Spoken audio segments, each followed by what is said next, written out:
Si Linda P. Johnson ang bagong nahalal na alkalde ng Cerritos, California sa Amerika na siyang pumili kay Mayor Don Fancher ay nanumpa noong April 15, 2026. Dahil ilang araw pa lamang nang magsimula ang kanyang termino, wala pang mga pampublikong naitalang patakaran o malaking inisyatiba na naiugnay sa kanyang administrasyon bilang isang alkalde.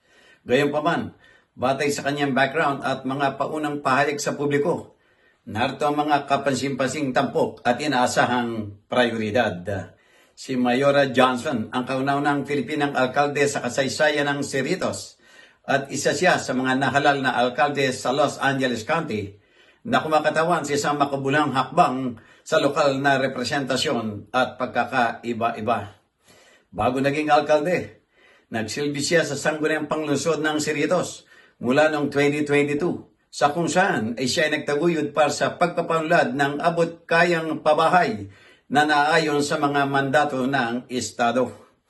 Sumusuporta rin siya para sa maliliit na negosyo sa panahon ng pagbangon pagkatapos ng pandemya, kabilang ang pagsusulong ng mga layunin ng Climate Action Plan ng Cerritos. Pinagtibay ang pakikilahok ng komunidad sa magitan ng multilingual na pakikipag-unayan, lalo na sa Tagalog at Espanyol. Si Mayora Johnson ay naglunsad ng isang pilot program na Youth Civic Pathways upang ikonekta ang mga estudyante ng mataas na paaralan sa mga internship at mentorship sa lungsod. Jojo Cesar Magsumbulukurat para sa journalnews.com.ph.